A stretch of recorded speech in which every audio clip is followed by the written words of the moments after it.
Hello everyone, welcome back to my channel Educational Escapades। तो दोस्तों आज एक नई वीडियो के साथ मैं आप सबके सामने पेश हुआ हूँ। आज की इस वीडियो का टॉपिक बहुत ज़्यादा इंटरेस्टिंग रहने वाला है। So without wasting our time let us begin with our today's topic that is universe. तो दोस्तों आज की इस वीडियो में हम बात करने जा रहे हैं अपने जीके के एक बहुत ही इंटरेस्टिंग टॉपिक के बारे में जिसका नाम है यूनिवर्स। तो यूनिवर्स क्या है, यूनिवर्स के कंपोनेंट्स क्या है, यूनिवर्स किस तरह से बना और जो भी यूनिवर्स से रिलेटेड क्वेश्चन आपके एग्ज़ाम में पूछे जाते हैं वो आज की इस वीडियो में हम डिस्कस करने वाले हैं दोस्तों। तो आज की वीडियो में हमारे साथ लास्ट तक बने रहें। अगर आप लास्ट तक नहीं बने रहेंगे दोस्तों तो अधूरा ज्ञान रह जाएगा। तो अगर आप इस वीडियो को देख रहे हैं तो लास्ट तक हमारे साथ बने रहिए। एक एक जानकारी बड़ी ही बारीकी से मैं समझाने की कोशिश करूँगा, तो पूरी जानकारी को लास्ट तक देखिए, बिना स्किप किए और हमारे वीडियो को लाइक शेयर एंड सब्सक्राइब भी कीजिए। सो आज की इस वीडियो को हम यूनिवर्स टॉपिक के साथ स्टार्ट करते हैं। दोस्तों सबसे पहले बात करते हैं कि यूनिवर्स आखिर होता क्या है। सो जैसा कि आपको स्क्रीन पर दिख रहा होगा, universe is commonly defined as totality of everything that exists including all the planets, stars, galaxies and the content of intergalactic space। Universe का मतलब होता है टोटलिटी ऑफ एवरीथिंग, मतलब सब कुछ यूनिवर्स के अंदर ही आता है। जैसे कि हम बात करें कि हम अर्थ प्लैनेट पे रहते हैं और अर्थ प्लैनेट पे लाइफ पाई जाती है, एनिमल्स, प्लांट्स, ह्यूमन बीइंग्स और बहुत सारी चीज़ें हमारे प्लैनेट पे पाई जाती हैं। जो प्लैनेट है हमारा अर्थ planet, it is a part of solar system और सोलर सिस्टम है यूनिवर्स का पार्ट। तो हम एक तरह से ये कह सकते हैं कि universe is the totality of everything. Universe में सब कुछ आ जाता है जो कि एग्जिस्ट करता है, इंक्लूडिंग प्लांट्स, प्लैनेट्स। तो प्लैनेट्स के अंदर ही आप लोगों को पता है दोस्तों लाइफ आ जाएगी, human life, animal life, plants life, including non living things भी हम इसके अंदर ऐड कर सकते हैं। इसके अलावा स्टार्स, गैलेक्सीज और इंटर गैलेक्टिक स्पेस, मतलब स्पेस के अंदर जो गैलेक्सीज के बीच में जो स्पेस है और उनके वहाँ पर जो चीज़ें पाई जाती हैं जिनको हम हेवनली बॉडीज भी कह सकते हैं, which include the satellite of respective planets, asteroids, meteoroids, all these are the part of universe। आगे बढ़ते हैं दोस्तों। अब आप लोग देखेंगे कि यहाँ पर बता रखा है आपको, the study of universe is known as cosmology. Universe की स्टडी को कॉस्मोलॉजी कहा जाता है और जो लोग यूनिवर्स की स्टडी करते हैं उनको कॉस्मोलॉजिस्ट कहा जाता है। अब ये जो शब्द है दोस्तों कॉस्मोलॉजी, ये आया है दो शब्दों से मिलकर के, एक है Cosmos and the second word is logos. तो यहाँ पे जो कॉस्मोस शब्द होता है दोस्तों इसका अर्थ है universe and logos mean study, मतलब अध्ययन, मतलब यूनिवर्स की जो स्टडी है उसको ही कॉस्मोलॉजी सीधे सीधे शब्दों में कहा जा सकता है। आई होप आप लोगों को इतनी बात समझ आ गई होगी। इसी के साथ आगे बढ़ते हैं। अब आप लोग देखेंगे कि यहाँ पे लिखा है the universe comprises of billions of galaxies. इस पूरे ब्रह्मांड के अंदर बिलियंस ऑफ गैलेक्सीज जो है वो मौजूद है और गैलेक्सी जो है वो मिलियंस ऑफ स्टार से बनी हुई है। अगर हम किसी भी पर्टिकुलर गैलेक्सी की बात करें तो उस गैलेक्सी के अंदर मिलियंस ऑफ स्टार दोस्तों मौजूद हैं जो कि आपस में एक दूसरे के साथ कनेक्टेड है by some force, by a force of gravity. और ये जो स्टार है ये गैलेक्सी का अधिकतर मास, अधिकतर जो जगह है वो घेरे हुए हैं। तो हम ये यहाँ से मान सकते हैं कि हमारा जो ब्रह्मांड है, जो हमारा यूनिवर्स है वो बहुत बड़ा है जिसके अंदर बिलियंस ऑफ गैलेक्सीज है दोस्तों। उन गैलेक्सीज के अंदर मिलियंस ऑफ स्टार्स हैं। तो आई होप आपको इतनी बात समझ आ चुकी होगी। आगे बात कर लेते हैं कि हमारी जो गैलेक्सी है, जो जिस गैलेक्सी में हम रहते हैं, जिसमें हमारे सन, 8 प्लैनेट्स, एस्टेरॉइड्स, मेटीरियर्स वगैरह ये सब इंक्लूडेड है, तो हमारी वाली गैलेक्सी को कहा जाता है मिल्की वे गैलेक्सी या आप इसे आकाश गंगा भी कह सकते हैं। ये बहुत बार दोस्तों अलग अलग एग्जाम्स में पूछा गया है, बहुत कॉमन जीके का क्वेश्चन है। यूनिवर्स में से जब भी सवाल आता है तो ये वाला जो सवाल है जो अभी मैंने आप लोगों को बताया कि our galaxy is known as Milky Way और आकाश गंगा, ये क्वेश्चन बहुत बार अलग अलग डिफरेंट एग्जाम्स में देखा गया है। हमारी आकाश गंगा के अंदर लगभग 300 बिलियन स्टार्स मौजूद हैं और उन्हीं स्टार्स में से एक सन भी है। देखिए सन को यहाँ पे स्टार इसलिए बता रखा है क्योंकि स्टार जो है गैलेक्सी की टर्म्स में अगर हम बोले तो हर वो चीज़ जिसके पास अपनी खुद की एनर्जी है और जो अपनी खुद के पार्टिकल से, चार्ज्ड पार्टिकल से बना है, वो कहलाता है स्टार। तो सन भी जो है, सन के पास अपने चार्ज्ड पार्टिकल्स हैं एंड सन के पास अल्टीमेट सोर्स ऑफ एनर्जी है। तो हम इसलिए स्टार जो है, सन को भी एक स्टार कह रहे हैं यहाँ पे।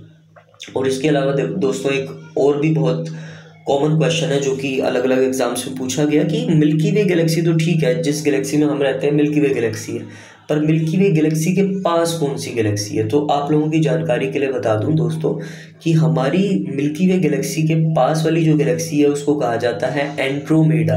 Andromeda is the nearest galaxy to Milky Way galaxy. आगे बढ़ जाते हैं दोस्तों इसी के साथ। अब हम बात करते हैं कि ये जो यूनिवर्स है इसका एवोल्यूशन कैसे हुआ, किस तरह से हमारा जो ब्रह्मांड है ये अस्तित्व में आया।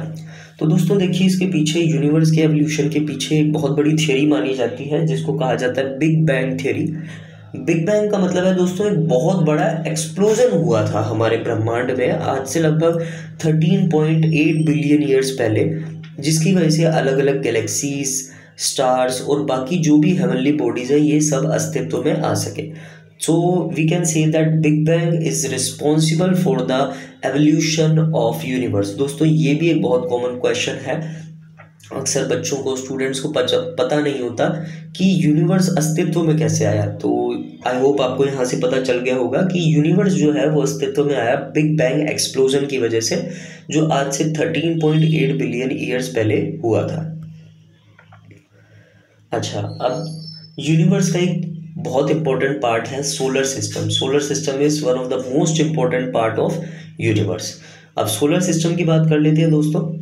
सोलर सिस्टम जो है वो सन, 8 प्लैनेट्स, सैटेलाइट्स, एस्ट्रॉइड्स, मेटीरियर्स और बाकी सब चीज़ों को मिलाकर जो है बनता है।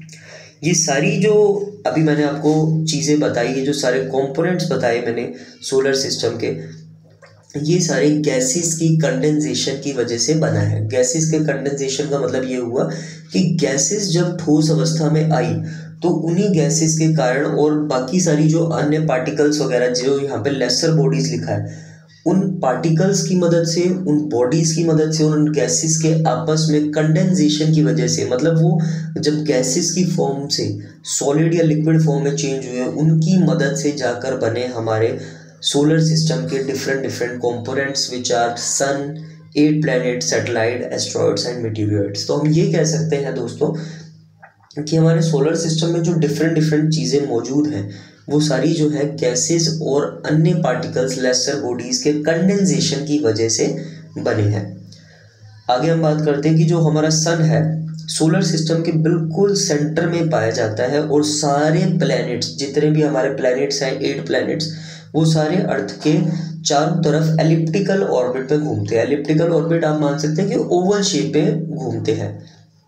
और जो सन है वो हमारी अर्थ का नियरेस्ट स्टार माना जाता है दोस्तों। नियरेस्ट स्टार, अभी मैंने आपको पीछे बताया कि सन को स्टार किस लिए कहा जाता है। और अगर आपसे कहीं पे भी पूछा जाए कि अर्थ का सबसे नियरेस्ट स्टार कौन सा है, तो आप बोलेंगे sun is the nearest star to the earth. इसके बाद अगर हम आगे बात करें सोलर सिस्टम कितना फैला हुआ है, कितना बड़ा है, तो मैं आप लोगों की जानकारी के बता दूं कि सोलर सिस्टम का जो अंत है वो माना जाता है सन से 122 AU एस्ट्रोनॉमिकल यूनिट दूर। एस्ट्रोनॉमिकल यूनिट क्या होता है? तो 1 एस्ट्रोनॉमिकल यूनिट आप लोग नीचे देख सकते हैं, मैंने लिख रखा है 14,95,97,871 किलोमीटर का 1 एस्ट्रोनॉमिकल यूनिट होता है। तो ऐसी अगर हम 122 एस्ट्रोनॉमिकल यूनिट की बात करें, so it will be equal to 18250,940,262 kilometres. तो इतना बड़ा हमारा जो है सोलर सिस्टम है। आई होप दोस्तों ये बात आपको समझ आई होगी। अब आगे बात करते हैं कि सोलर सिस्टम किन किन चीज़ों से मिलकर बना हुआ है, कंपोनेंट्स क्या है सोलर सिस्टम के। तो हमारा जो सोलर सिस्टम है दोस्तों वो सन, 8 प्लैनेट से मिलकर बना है। यहाँ पर हमने प्लूटो को इंक्लूड नहीं किया, ठीक है दोस्तों। तो सन, 8 प्लैनेट्स और इन प्लैनेट्स की रिस्पेक्टिव सैटेलाइट से मिलकर बना हुआ है। अब यहाँ पर 5 ड्वार्फ प्लैनेट्स हैं, ड्वार्फ प्लैनेट है हमारे सोलर सिस्टम में, which are Pluto, Eris, Ceres, Makemake and Haumea. ये हमारे 5 ड्वार्फ प्लैनेट्स माने जाते हैं। अब देखिए प्लूटो को कैटेगरी में से हटाने का एकमात्र रीज़न ये भी था कि प्लूटो जो है वो एक ड्वार्फ प्लैनेट माना जाता था। अगर हम प्लूटो को प्लैनेट की कैटेगरी में शामिल करें तो फिर हमें इन बाकी सारे प्लैनेट्स को भी शामिल करना पड़ेगा, एरिस, सेरस, मेकमेक एंड होमिया। तो अगर हम प्लूटो को शामिल करें तो इन्हें भी करना पड़ेगा, तो वो बाकियों के साथ नाइंसाफ़ी हो जाएगी ना कि हमने उनको इंक्लूड नहीं करा, प्लूटो को इंक्लूड कर दिया। तो प्लूटो को इसलिए ड्वार्फ प्लैनेट की कैटेगरी में रखा गया है, मेजर प्लैनेट्स में से हटा दिया गया है। प्लूटो के लिस्ट में से हटाने के और भी बहुत सारे कारण हैं दोस्तों। अभी हम आगे बढ़ जाते हैं। Interstellar debris such as asteroid, meteors and comet, ये भी सोलर सिस्टम के पार्ट है। इंटरस्टेलर डेब्रीज मतलब जो स्टार्स वगैरह जो है हमारे सोलर सिस्टम के अंदर, बहुत सारा कूड़ा मलबा वगैरह ये भी पाया जाता है, बड़े बड़े पत्थर चट्टानें भी पाई जाती है जिनको हम एस्ट्रॉयड, मेटीरियट और कॉमेट्स भी कह देते हैं। तो ये सारे भी हमारे सोलर सिस्टम के हिस्से हैं, कॉम्पोनेंट्स हैं। इनके अलावा इंटरप्लैनेटरी डस्ट पार्टिकल्स, जिन्हें हम कॉस्मिक डस्ट कहते हैं। इंटरप्लैनेटरी डस्ट पार्टिकल्स का मतलब दोस्तों ये है कि प्लैनेट्स के बीच में से ना कुछ पार्टिकल्स अलग होते रहते हैं जिनको हम प्लैनेट्स का डस्ट कह सकते हैं। तो वो इंटरप्लैनेटरी डस्ट पार्टिकल, जो प्लैनेट के आसपास ही जो डस्ट पार्टिकल मौजूद होते हैं जिनको हम कॉस्मिक डस्ट कहते हैं, ये भी सोलर सिस्टम के ही कॉम्पोनेंट माने जाते हैं, मतलब सोलर सिस्टम फैमिली का ही हिस्सा मानते हैं हम इन्हें भी। अब ये देखिए यहाँ पे मैंने एक सोलर सिस्टम की इमेज ली है। यहाँ पर आपको प्लैनेट्स, सन, एस्ट्रॉयड, मेटीरियट, स्टार वगैरह दिख रहे होंगे, आई होप। अब इसके आगे आ जाते हैं दोस्तों क्लासिफिकेशन ऑफ प्लैनेट्स। अगर हम बात करें कि प्लैनेट्स को कितने भागों में बांटा गया है, so we can divide planets into 2 parts. तो 2 कैटेगरीज हैं हमारे पास प्लैनेट्स की। One category is known as inner planet and the other category is known as outer planets. तो हमारे जो Mercury, Venus, Earth and Mars हैं, ये सारे हमारे इनर प्लैनेट्स हैं जिन्हें हम टेरेस्ट्रियल या रॉक प्लैनेट्स भी कह सकते हैं। तो दोस्तों mercury, Venus, Earth and Mars को हम इनर प्लैनेट्स कहते हैं, जिन्हें हम टेरेस्ट्रियल या रॉक प्लैनेट्स भी कह सकते हैं। और ये सारे जो प्लैनेट्स हैं वो सन के बहुत ज़्यादा पास में हैं। उसके बाद हमारा आता है आउटर प्लैनेट्स। आउटर प्लैनेट्स की कैटेगरी में हमारे पास हैं Jupiter, Saturn, Uranus and Neptune. और इन सारे प्लैनेट्स को हम जोवियन प्लैनेट्स या गैसियस प्लैनेट भी कह सकते हैं। और ये सारे प्लैनेट सन से बहुत दूर है। अब इनको गैसियस प्लैनेट इसलिए कहा जाता है क्योंकि ये सारे प्लैनेट्स जिनका भी मैंने नाम लिया, ये सारे जो हैं गैसेस से मिलकर बने हैं और ये सारे जो हैं सन से बहुत ज़्यादा दूर हैं। तो आई होप आपको प्लैनेट्स की 2 कैटेगरीज़ के बारे में समझ आ गया होगा। अब इसी के साथ आगे बढ़ जाते हैं। अब कुछ फैक्ट्स जो कि प्लैनेट से रिलेटेड हैं और यहाँ से बहुत सारे क्वेश्चन दोस्तों आपके एग्ज़ाम में पूछे जाते हैं। So we have 8 planets excluding Pluto. ध्यान रखिएगा दोस्तों। तो हमारे पास 8 प्लैनेट है सोलर सिस्टम में, जो कि हम Mercury, Venus, Earth, Mars, Jupiter, Saturn, Uranus and Neptune. Earth को ब्लू प्लैनेट कहा जाता है दोस्तों। ये शायद आपने बहुत सारी जगह पर, बहुत सारी जनरल नॉलेज की बुक्स में भी पढ़ा होगा। अर्थ को ब्लू प्लैनेट कहा जाता है क्योंकि हमारी धरती का 71% जो हिस्सा है वो वाटर का बना हुआ है। इसी के अलावा मार्स को रेड प्लैनेट कहा जाता है। जैसे अर्थ को ब्लू प्लैनेट कहा जाता है, ऐसे ही मार्स को कहा जाता है रेड प्लैनेट, क्योंकि मार्स का जो एटमॉस्फेयर है वो बहुत ज़्यादा थिन है और नाइट्रोजन और आर्गन से मिलकर के बना हुआ है। नाइट्रोजन और आर्गन गैसेस से बना हुआ है। इसके अलावा जो हमारे सोलर सिस्टम का जो लार्जेस्ट प्लैनेट है वो है जुपिटर, जिसका जो मास अगर हम बात करें, देखिए जुपिटर इतना बड़ा प्लैनेट है कि अगर हम बाकी सारे प्लैनेट्स का मास मिला लें तो उन सब के मास से भी 2.5 टाइम्स ज़्यादा है अकेले जुपिटर का मास। तो इतना बड़ा प्लैनेट है हमारा जुपिटर, लार्जेस्ट प्लैनेट है हमारे सोलर सिस्टम का। इसके अलावा जो हमारा सैटर्न है वो सेकंड लार्जेस्ट प्लैनेट है और सैटर्न के आसपास कुछ सेट ऑफ रिंग्स पाई जाती हैं। आप कभी भी सैटर्न की इमेज देखेंगे ना दोस्तों कहीं पर भी, तो सैटर्न के आसपास आप देखेंगे कुछ रिंग्स पाई जाती हैं। ये जो रिंग्स है वो डस्ट और आइस पार्टिकल्स की बनी हुई है। तो ये बहुत ज़्यादा पूछा जाता है कि सैटर्न के आसपास जो रिंग है वो किस चीज़ की बनी हुई है। तो आपने ध्यान रखना कि डस्ट और आइस पार्टिकल्स की वो जो रिंग्स हैं वो बनी हुई है। इसके अलावा कुछ बहुत इंपॉर्टेंट क्वेश्चन जो कि 1 वर्ड में अलग अलग एग्ज़ाम में पूछे जाते हैं। सबसे बड़ा प्लैनेट, बिगेस्ट प्लैनेट अगर आप लोगों से पूछा जाए तो हम कहेंगे जुपिटर। ऐसी ग्रीन प्लैनेट अक्सर एग्ज़ाम में पूछा जाता है पर लोगों को नॉलेज नहीं होती। तो आप ध्यान रखिएगा कि ग्रीन प्लैनेट जो है वो यूरेनस को कहा जाता है। ब्राइटेस्ट प्लैनेट अगर हम बात करें तो वो होता है हमारा वीनस। कोल्डेस्ट प्लैनेट की अगर हम ऐसी बात करें तो वो होता है नेपच्यून। नेपच्यून को कोल्डेस्ट इसलिए कहा जाता है क्योंकि ये सन से सबसे दूर है, सबसे जो फारदेस्ट है जो वो है हमारा नेपच्यून, इसलिए ये ठंडा है। क्योंकि प्लैनेट जितना ज़्यादा सन के पास होगा उतना ज़्यादा गर्म होगा, और नेपच्यून तो सबसे दूर है, तो इस वजह से जो नेपच्यून है वो कोल्डेस्ट प्लैनेट माना जाता है।